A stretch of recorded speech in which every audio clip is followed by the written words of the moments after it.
She is a narrated fiction story created for discussion and entertainment purposes. Hi, welcome to our channel where we share the most intriguing stories.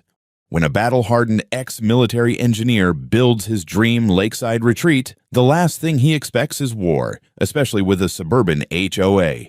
But when neighbors cross the line with lies, threats, and forged maps, he doesn't back down. He digs in, and this time, he's not taking prisoners. I built this place with my own hands, or damn near close to it. After 20 years as a military engineer, all I wanted was peace, water, and a solid piece of ground no one could tell me what to do with. So when I bought this lakeside plot in North Georgia, right on the edge of Lake Briar, I made sure it was free of strings. No HOA, no shared driveways, no fine print community standards about mailbox colors or approved holiday decor, just land, deeds, and freedom. I had the surveyor triple-check the boundary lines. I had my attorney comb the zoning history like it was a landmine map. I dotted every I and fortified every legal trench. This house, my house, sat on unincorporated land that predated the Lake Briar HOA by at least 15 years. It was legally and geographically separate, and that's exactly how I wanted it. The house rose up in clean concrete lines with dark wood beams and wide windows overlooking the water. The pool ran along the side, 10 feet deep at the end with motion lights and deck chairs arranged like I was prepping for the damn cover of Architectural Digest. The private dock jutted into the lake with just enough distance from the HOA marina to avoid eye contact. At night, I'd sit out with a beer and watch the moon reflect in the water. Some mornings, I'd take a kayak out before the sun rose and remind myself why I retired early. Then came the envelope. It was hand-delivered, sealed in gold foil like a wedding invitation, and signed by Lake Briar HOA Executive Council. Inside was a full-color welcome packet. They cordially invited me to join their association, citing community enrichment, shoreline cooperation, and enhanced lakefront harmony. There was a map. Wrong, obviously, where my land was highlighted in pale green and marked Zone 5. Pending inclusion. A sticky note said, "We noticed your beautiful new pier." Let's make it official. I laughed, tossed it in the trash, and forgot about it until the second letter arrived. Certified mail. This one less charming. It cited multiple safety concerns, including unauthorized aquatic structure, unapproved perimeter lighting, and lack of emergency access compliance. I pulled out my original permits. Everything was in order. My dock had been approved by the county. My pool was inspected and licensed. My lighting was dark sky compliant. None of it required their approval because, again, I wasn't in their damn HOA. I responded with a letter of my own. Simple. Direct. 2 pages. I included my land deed survey and the letter from the county confirming I was not and had never been within Lake Briar's jurisdiction. I finished it with a cheerful, "Respectfully, any further correspondence attempting to assert authority over my private property will be treated as harassment." I sent it certified and considered the matter closed. It wasn't. 2 weeks later, just past 8 in the morning, I heard the crunch of tires on gravel. I walked out in gym shorts and a coffee mug to find a county patrol cruiser pulling up my drive. 2 officers stepped out, one young and nervous, the other older and clearly over it. The older one greeted me with a tight nod and a clipboard. "Mr. Trevor Bennett?" "That's me," I said, taking a sip. "What's the issue?" "We received a report from Lake Briar HOA about unauthorized events being held on the shoreline. They claim you're hosting gatherings that violate HOA occupancy codes." I stared at him. "I'm not in their HOA. They also claim you constructed a dock and recreational area without proper permits." "Follow me," I said. I led them inside, pulled open a drawer in my office, and laid out the paperwork. Land deed, building permits, shoreline development certificate, and a notarized letter from the county zoning office. The officer took his time flipping through. The younger one looked awkward as hell. "You're clear," the older one said, handing it back. "Sorry about this. We have to respond when a complaint comes through dispatch. Did they really call the county police on me over a dock and some lawn chairs?" He raised an eyebrow. "They filed it under public safety, claimed a risk of drowning due to improper supervision." Jesus Christ. "They also said you might be charging for lake access." That got a laugh out of me. Charging who? The raccoons. They left soon after, apologetic, and promised to file the incident as no violation observed. I watched the cruiser disappear down my drive and felt the familiar knot in my gut, the one I'd gotten used to on missions when something that should have been routine suddenly started smelling like a setup. Later that night, I reviewed my camera footage from the day before. Around 2 a.m., someone had walked along the edge of my fence line with a flashlight. No entry, but close enough to see every detail. Just out of frame, I spotted the edge of a clipboard. HOA reconnaissance? I didn't know, but I went to bed, knowing one thing for sure. These people weren't done. 2 mornings after the police visit, I stepped outside with a coffee in hand and nearly dropped the mug. A flimsy, waist-high plastic fence, cheap bright orange, like something from a construction site, had been zip-tied across my driveway gate. In front of it, someone had staked a laminated sign into the gravel. Temporary closure. Lake Briar HOA. Safety inspection in progress. Do not enter. It took me a second to process what I was looking at. Then I laughed. Out loud. Actually laughed. Because surely this wasn't real. I walked around the barrier, which had about as much structural integrity as a spaghetti noodle, and yanked the sign out of the ground. My name wasn't on it. No date. No permit. Just a stamped HOA logo and a line about ongoing shoreline compliance review. No contact info, no legal basis, just the delusional authority of people who thought they ran the world. Inside, I reviewed the footage. Sometime around 4 in the morning, 2 figures in reflective vests had parked just outside my driveway and quietly set the thing up.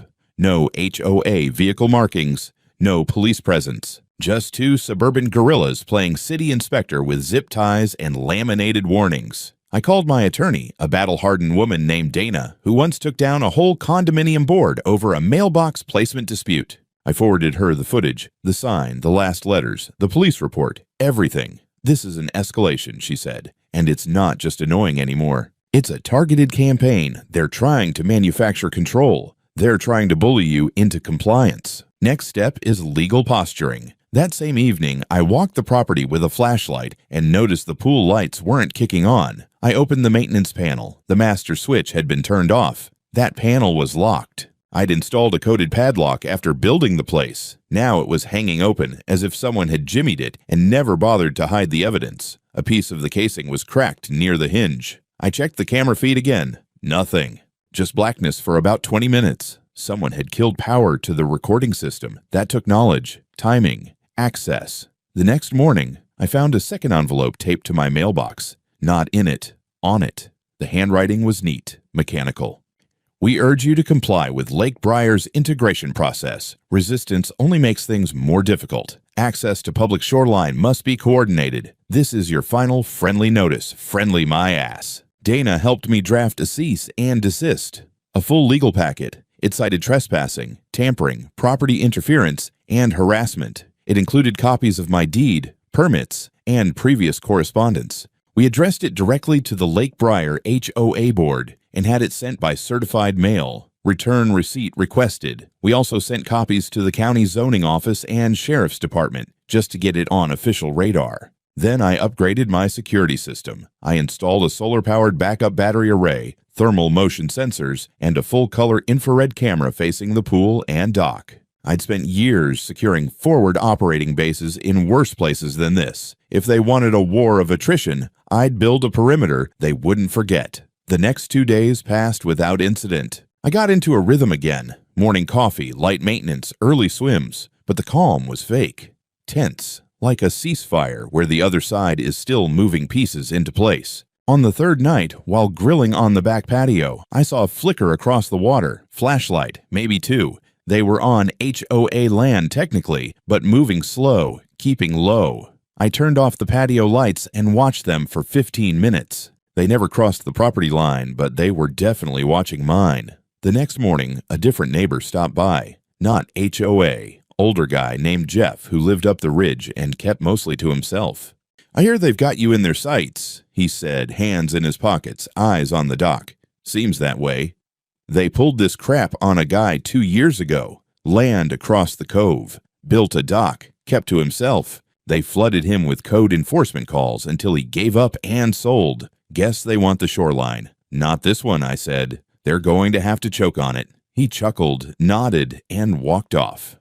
It was the first moment I realized I might not be entirely alone in this mess. Later that day, I received an email from someone I didn't recognize, a concerned neighbor from Lake Briar. It read, "As someone who lives nearby, I strongly encourage you to join the HOA. We all benefit from shared rules and enforcement. Please consider the bigger picture before making things harder for yourself. No signature, no contact." That night, I watched the sun dip behind the trees, the lake glowing orange and calm, my property quiet, but tense. This wasn't about rules anymore. It wasn't about safety or community. This was territorial. This was about control. And I had no intention of giving up an inch. The next phase of their little crusade didn't start with a knock on the door or a fence across my driveway. It started online. On a sleepy Wednesday morning, I got a call from a friend of mine who lived 3 streets over, technically inside the HOA, but smart enough to avoid their bake sales and meetings. "Hey, Trev, you seeing this Facebook stuff?" "What stuff?" He sighed. "Check the Lake Briar Neighborhood Watch page. It's open. You're trending. I didn't even know they had a page." I opened it, and there it was. Post after post. Threads with my name, pictures of my house from across the lake. One showed the edge of my pool, zoomed in and blurry. Another showed someone kayaking past my dock with the caption, "Who does he think he is?" Using the lake without contributing a dime to maintenance, I scrolled down. A long, angry post from someone named Shannon L., one of Karen's lieutenants if I had to guess. "It's not fair. We all pay for lake maintenance, cleanup, safety patrol, and ecosystem preservation, yet he gets to enjoy it for free and refuses to participate in our HOA for personal reasons. Some of us are wondering, is he even safe?" Safe. Another post from someone called Community First 84 read, "I saw cars lined up outside his gate last weekend. Looked like a party. Who's monitoring the noise levels? What if kids are swimming without lifeguards? We have standards for a reason." Then came the cherry on top, a comment thread under a cropped photo of my dock at sunset. "He's not even registered with the lake committee. This could be a safety hazard. Someone should report him again. I heard he's ex-military. Maybe PTSD?" I closed the tab before I did something irrational, like start replying to each one with satellite images, GPS coordinates, and a PDF of my deed. It wasn't just petty now. It was personal. They weren't trying to integrate me anymore. They were trying to isolate me, discredit me, turn the neighborhood against me. And it didn't stop at the internet. That evening, while raking up pine needles near the fence line, a woman I'd never seen before approached from the HOA side. Blonde bob, oversized sunglasses, designer yoga outfit, the standard uniform. "Excuse me," she called, leaning over the fence without asking. "Can I help you?" "My name's Bridget. I live 3 houses down. I was just wondering if my kids could use your pool this weekend. We're having a family gathering and, well, it's just so much closer to the lake." I blinked. No. She smiled like she hadn't heard me. "It's just that we all use the lake, and pools are technically shared features under the Lakefront Cooperative Clause. HOA Rule 46. I'm not in your HOA." She tilted her head. "But you're part of the lake. I own land on the lake. I don't owe you anything." She didn't argue. She just stared. "You know, there are ways to make this easier. Karen has a way of smoothing things out when people cooperate." I just stared back. "Tell Karen to stay off my land. And next time someone hops my fence, I won't be so neighborly." She left without another word. 30 minutes later, a car drove slowly past my gate and stopped just long enough for someone to toss something out the window. I went to check. It was a Lake Briar brochure folded open to a highlighted section titled Community Penalties and Enforcement Pathways. Dana told me to start documenting every single incident, photos, timestamps, even vague conversations. So I did. I set up a dedicated drive. Every flyer, every email, every social media screenshot. I bought another camera and aimed it at the shared fence line. I wasn't just building a case, I was building a wall of evidence. And then someone crossed the line. Literally. It was just past midnight when the driveway alarm went off. I checked the feed. A man in a hoodie had climbed my side fence and was walking toward the pool. He looked drunk, or stupid, maybe both. He made it as far as the edge of the water before tripping over a garden hose and falling flat on his face. By the time I got outside with a flashlight and my phone in one hand, he was still trying to stand. "Stay down." I said, calmly but firmly. "You're on private property. And you're on camera." He tried to explain himself. Something about just wanting to see the view. Karen said it was okay. And we thought it was community space. Then he bolted. Didn't make it far. Sheriff's deputies showed up 10 minutes later. I had the footage queued and ready. He was detained, charged with trespassing. Turns out he was a Lake Briar resident. Claimed he thought the fence was symbolic. I spent the next morning installing a second motion floodlight and reprogramming the alerts to trigger sirens if anyone crossed the south gate again. HOA wanted war, so I went into combat mode. But even with cameras, lights, sirens, and a lawyer in my corner, I couldn't shake the sense that I was just plugging leaks in a dam built of spite. These people weren't going to stop because they were wrong. They were going to double down until they drowned in it. And I was going to make damn sure I documented every step of their descent. The lawsuit came in a thick white envelope delivered by a smug-looking process server who smirked like he knew something I didn't. He handed it to me with a flat, "Good luck, sir," and turned on his heel before I could ask him a damn thing. Inside was exactly what I'd expected and worse. The Lake Briar Homeowners Association had filed suit against me in county court for unauthorized occupation of shoreline easement, unregistered use of regulated water access infrastructure, and, my personal favorite, willful evasion of community. Integration obligations. In simpler terms, they were suing me for not joining their cult. But what really made my jaw clench was the attached exhibit, a glossy, freshly printed map. It showed my property outlined in green, with a red line extending from the lake straight through my dock, pool, and main structure, all labeled Zone 3 Shared Access Overlay, HOA Jurisdiction. In big, bold letters beneath it, Property Owner. Subject to rules of Lake Briar, HOA, per attached vote, attached vote? Flipping the pages, I found what they were claiming. Minutes from a Lake Briar HOA meeting held 6 years ago, allegedly adding my parcel into the HOA by unanimous vote due to shared shoreline integrity. A printed roster showed my name typed cleanly next to a checked box. Approved by majority. No signature, no legal notice, no recorded deed change, no approval by me or the prior owner. It was total fiction. I scanned every page and forwarded the whole package to Dana. Within 20 minutes, she was calling me back with steam in her voice. "They forged procedural documents," she said. "Your parcel was never subject to vote. You're not in their HOA. And there's no mechanism under Georgia property law that allows a private HOA to forcibly incorporate independent parcels just because they're nearby. But they filed it anyway. Which means they think you won't have the guts to punch back."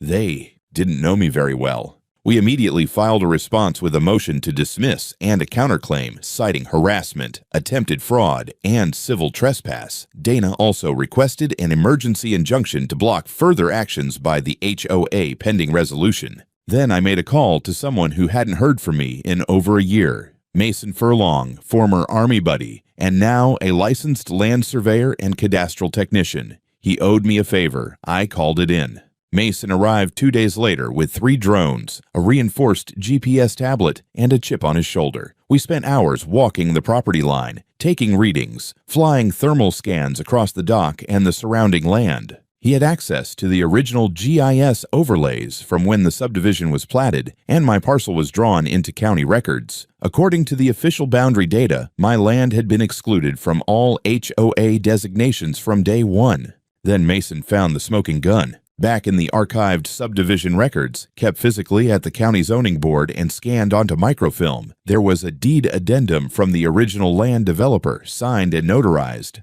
Lot 27 shall remain exempt from any future homeowners. Associations, per request of the private buyer, in perpetuity Lot 27 was me. That document had been buried, intentionally or not. It didn't show up in the HOA filings, and they clearly hadn't expected anyone to go digging for it. Mason printed and certified every page with timestamps and historical overlays. Meanwhile, Dana was digging into the so-called Map Lake Briar submitted with their suit. It was brand new. The paper wasn't even aged. The parcel overlays were drawn with what looked like Google Earth screenshots and traced in PowerPoint. And the most damning part, the name listed as Surveyor of Record had a familiar ring. Derek Millard, a landscaping contractor from the HOA's preferred vendor list. No surveying license, no GIS credentials, but a long-forgotten DUI and an open complaint for falsifying inspection reports. Dana laughed out loud when she found it. They didn't just screw up. They committed coordinated fraud using a pool guy with a Microsoft Paint degree. While she compiled a formal complaint to the county and the court, I kept playing defense. I noticed more drive-bys, more Facebook chatter. One post accused me of blocking life-saving lake access. Another suggested I was storing hazardous chemicals by the dock, based on a blurry photo of a pool filter. Karen herself posted a comment claiming I had historically abused lake resources while refusing to support community upkeep. That word, historically, stuck with me. So I called the previous owner of my property, whose number I still had from the sale, a retired man named Henry who'd moved to Arizona for health reasons. When I told him what was going on, he whistled low through the phone. Damn HOA tried that crap on me too. I told them to stick their welcome packet where the sun doesn't shine. Do you remember signing anything? Hell no. I made sure of that. I even told the developer to write in the exclusion clause before I closed. Henry agreed to sign a sworn affidavit confirming the history and mailed it overnight, notarized. By week's end, we had a fortress of evidence. The real map, the exclusion clause, the false vote, the unlicensed contractor, and 2 notarized testimonies. Dana filed a motion to compel discovery from the HOA. If they wanted a legal war, they were about to get a campaign. The kicker came when Mason's final analysis identified the HOA's fake map as a blatant derivative of a publicly available zoning overlay, with my dock copy-pasted into their shared easement zone using simple image editing. They didn't even align the shoreline properly, he said, laughing as he overlaid the images. Amateurs. I printed that side-by-side comparison and tacked it on my wall. Let them come. The first hearing was scheduled for a Thursday morning at the county courthouse, in one of those beige brick buildings with flickering fluorescent lights and air conditioning that always runs 10 degrees too cold. I wore a pressed gray shirt, clean jeans, and the expression of a man who had every receipt and a loaded folder labeled Exhibits A through Z. Karen showed up with a silk scarf, fake confidence, and a 3-lawyer entourage straight out of a low-budget legal drama. One of them looked like he hadn't read the case file. Another was clearly fresh out of law school. The third was too smooth, polished, and grinning, like this was just another routine shakedown. The judge, an older man with a mustache thick enough to qualify as a separate mammal, opened the session by asking if the HOA was prepared to prove the basis of their claim. That's when their real bluff unraveled. They presented the same bogus map printed on glossy paper and a printout of the alleged vote minutes. Dana leaned over to me and whispered, "Get ready."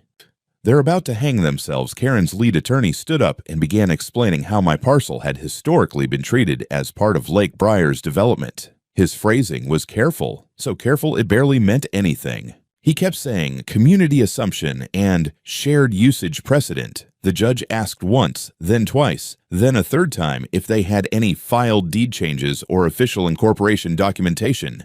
They didn't. When Dana stood up, she didn't raise her voice. She didn't need to. She simply walked the court through the following. Exhibit A, my original deed, recorded with the county, clearly marked as not under HOA jurisdiction.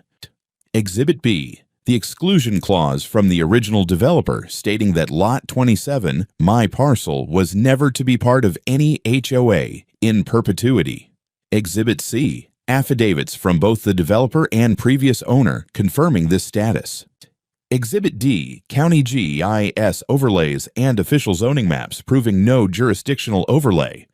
Exhibit E, an analysis by a licensed surveyor, Mason, showing that the map presented by the HOA was edited using non-governmental tools, with shoreline misalignment and no data authenticity. Exhibit F, a copy of Derek Millard's contractor profile showing no land surveying license and evidence of his prior criminal history. Exhibit G, the HOA's own Facebook posts, screenshots with timestamps showing targeted harassment campaigns. By the time she reached Exhibit K, the judge had stopped taking notes. He rubbed his forehead, leaned back, and asked only one question. Do you have any legally binding documentation showing this man's land is under your association's jurisdiction? Karen's attorney stammered something about community representation and inferred participation, and that's when Dana went in for the kill. Your Honor, the HOA has knowingly presented fraudulent documentation, harassed my client, trespassed on his land, tampered with his utilities, and attempted to intimidate him into surrendering property rights that are fully protected under county and state law. We are requesting not only a dismissal but court sanctions for this deliberate abuse of process. The judge didn't rule immediately. Instead, he ordered a continuance for discovery and warned both parties that any further contact outside legal counsel would be treated as contempt. As we left the courtroom, Dana's phone buzzed. It was a clerk from the zoning office. "You're going to want to see this," she said, showing me the message. The HOA had filed for an emergency variance to redraw shoreline zoning lines just days before the lawsuit, after the forged map had already been submitted in court. They were trying to change the maps retroactively to match the lies. Bold, desperate, and incredibly stupid. Back at home, I updated the cameras again and called a meeting with Mason and Dana. We needed to prepare for the next strike, and it was coming. Meanwhile, the neighborhood climate was shifting. I started getting odd looks from some of the Lake Briar residents, but I also got nods. Quiet ones. A man named David, who lived on the outer edge of the HOA boundary, stopped by on his bike. "Just wanted to say what they're doing to you." "It's wrong," he said. "A few of us are thinking about stepping away from the board. If you need people to talk, we're around." I nodded, not trusting it yet, but I noted his name. Allies were appearing, and not all of them wore suits. 2 days later, I got a delivery. No return address. Inside, a flash drive and a printed note. "Thought you'd want to hear what really happens at those HOA meetings. You didn't get this from me." The drive contained audio recordings, private ones, a full HOA board meeting, unedited. Karen's voice, sharp and smug, commanding, "I don't care what his deed says. He's on the lake. That makes him ours. If we don't push now, we never will. Create the map. Let Derek handle the formatting. I want it printed before next Thursday. Start the narrative. Call him a risk, a rogue. That'll get the neighbors on board." The audio was a gold mine. Illegally obtained? Probably. Useful? Absolutely. Dana advised caution. "We can't use it yet, not in court. But if it leaks, if it just happens to find its way to the zoning board or a reporter," I smiled for the first time in weeks. "Then it's just community transparency." By now, it wasn't just a legal war, it was a siege. After the hearing, things got quieter for about 48 hours. No Facebook attacks, no cryptic mail, no HOA foot soldiers snooping around the fence line. For a brief, fleeting second, I allowed myself to think they might be backing off. Maybe the exposure had worked. Maybe Karen and her crew realized they'd overplayed their hand. Then I came home from a grocery run on Sunday morning to find the front gate wide open. Not just open, ripped off the hinges, one side dangling, the metal twisted like a cheap wire hanger. My private property no trespassing sign had been torn down and tossed in the ditch, and the post lights along the driveway were shattered, as if someone had taken a bat to each one. There were muddy tire tracks along my gravel entrance, and an open can of Monster Energy left crushed on the edge of the path. I drove in slowly, scanning everything. Nothing seemed stolen, but someone had clearly been on the property. It wasn't vandalism for profit, it was vandalism for intimidation. Inside, I checked the cameras. The motion sensor ones around the pool had gone dead, not glitched, cut. Someone had physically snipped the wiring on 3 of the units near the back fence, but they'd missed the infrared dome cam I'd recently installed on the roofline. That one caught everything.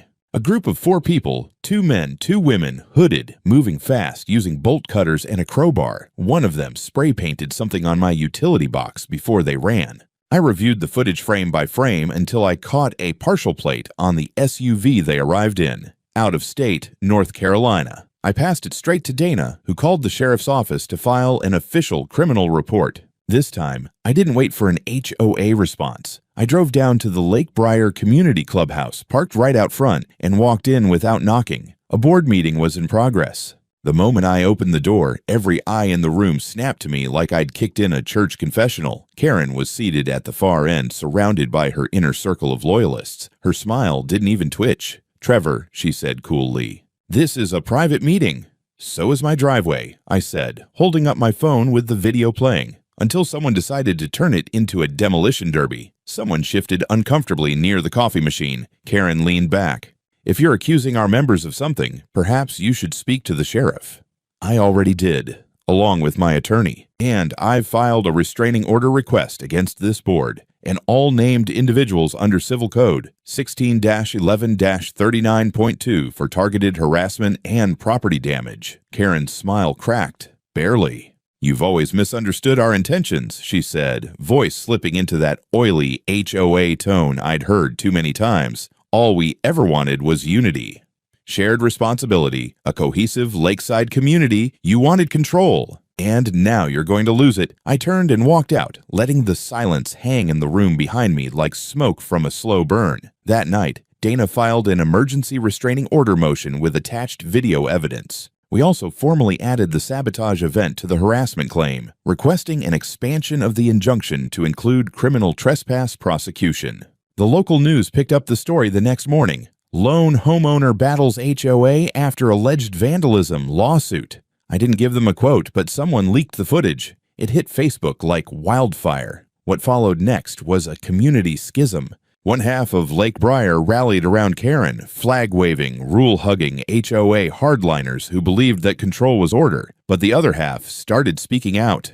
Private messages landed in my inbox from residents who had also been strong-armed, fined unfairly, or manipulated into votes they didn't understand. A woman named Carmen told me Karen had threatened to revoke her dock access if she voted against a budget increase. A man named Lee admitted he was once told his property would be reassessed for compliance if he didn't sign a proxy form giving Karen voting rights.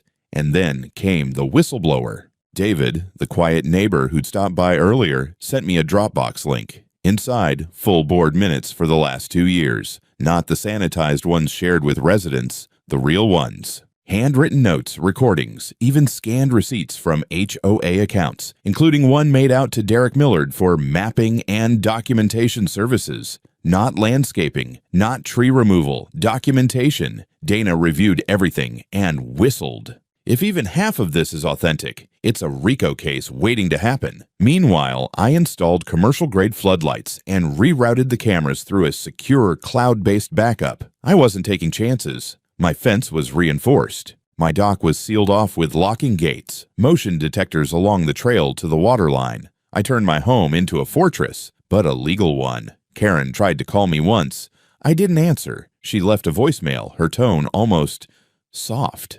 "We don't have to keep fighting. Just come to the next meeting. Let's work this out." I forwarded it to Dana. "Sounds like fear," she said. "Sounds like she knows the fence is starting to fall." The courtroom was packed. Not with friends or family, but HOA members, reporters, zoning officials, and people I didn't even recognize. Maybe other homeowners who had once been in my shoes. This wasn't just a property dispute anymore. This was war with an audience. Karen sat smugly at the front table, draped in a blazer that screamed authority, flipping through papers like they were fan mail. Her attorney looked tense. Dana, calm as ever, stacked her evidence folders and whispered, "Time to bury them." The judge opened with a bang. He'd reviewed our emergency filings and accepted new exhibits. The restraining order was granted, pending a full hearing. Then came the bombshell. The court admitted the forensic report from Mason. His independent survey based on archived zoning data showed indisputably that my lot had been legally excluded from any HOA from the beginning. The fraudulent map submitted earlier was proven to be not only inaccurate, but intentionally altered. Thanks to metadata timestamps and file creation logs, Dana slid the next piece across the table like it was a poker chip, Derek Millard's background. Prior conviction for forgery in another county, license revoked for misrepresenting documents, and current open investigation in a similar HOA case 2 towns over. The courtroom shifted. I watched Karen blink for the first time in 20 minutes. But the highlight wasn't even the maps or the forged documents. It was the audio. We played a short, sanitized clip from the anonymous recording, Karen's voice clearly saying, "I don't care what his deed says. If we don't force him in now, we'll lose jurisdiction forever." Her lawyer objected. The judge allowed it for context, not as formal evidence, yet it was enough. Enough to show intent. Enough to spark whispers in the gallery. Dana leaned into her closing summary. What started as a neighborly dispute has become a case of targeted harassment, forged evidence, and systemic abuse of power. My client's rights were not just infringed, they were steamrolled. And the attempt to retroactively change zoning maps shows this was never about community. It was about control. The judge didn't rule immediately, but the damage was done. Karen's attorney looked ready to faint. Several HOA board members left before the hearing even ended. Outside, news crews waited. I didn't speak. Dana did. But the bigger moment came hours later when an HOA treasurer emailed Dana directly. She was resigning, effective immediately. Attached were more board documents, meeting agendas, unused funds, and notes about pressuring fence-line properties into joining through coordinated enforcement. A RICO case wasn't out of the question anymore. Dana said the county DA would love this. Karen's mask had cracked. The empire was starting to crumble. They arrested Karen on a Thursday morning. Not a quiet one either. 2 county deputies and a plainclothes investigator showed up at the Lake Briar clubhouse during an emergency board session and escorted her out in handcuffs. Someone filmed it from their front porch. And by noon, the video was circulating like wildfire through the local news circuit. HOA president arrested for fraud and harassment. The headline couldn't have been more satisfying if I'd written it myself. The charges were extensive: falsification of public documents, attempted extortion, criminal harassment, and obstruction of zoning records. Dana later told me the DA was considering adding conspiracy to commit fraud under civil code, especially with the new testimony we'd received from 2 former board members. Apparently, Karen had been strong-arming fence-line homeowners for years, trying to inflate the HOA's reach and budget through forced annexation. But for once, the system did what it was supposed to do. The court not only ruled in my favor, it went further. The judge declared that my property had never, under any definition, been part of the Lake Briar HOA. The falsified documents were invalid. The HOA's claims of jurisdiction, access rights, and lake responsibility fees were dismissed entirely. Then came the counterpunch. The court ordered Lake Briar HOA to pay me $1.8 million in damages, covering legal fees, security upgrades, property damage, emotional distress, and punitive penalties for sustained harassment. The HOA was placed under audit, its board temporarily dissolved, and a federal investigation launched into its financial management. Karen didn't get bail. She was deemed a flight risk. The fallout was immediate and brutal. Over half of Lake Briar's members filed for withdrawal. The Facebook group turned into a battleground of betrayal and confessions. People finally felt safe enough to speak up. Turns out, I wasn't the first one Karen tried to steamroll. Just the first one who fought back hard enough. In the weeks that followed, my inbox filled with messages, some apologizing, others thanking me. Carmen brought over a pie and hugged me like I'd saved her from a cult. Lee dropped off a bottle of bourbon and admitted he'd always hated those HOA meetings. Even David, the quiet neighbor who first tipped me off, came by to say, "Glad someone finally ripped the mask off that monster." I didn't throw a victory party. I threw a barbecue. I invited every neighbor who'd supported me, testified, or simply refused to be Karen's pawn. We grilled ribs, played old country music, and watched the sunset from my dock. No fences between us, no rules about trash can placement or lawn length. Just people, finally free. Before the last guest left, I screwed a new sign into the front gate. Private property. Not for HOA business. Never again. I meant every word.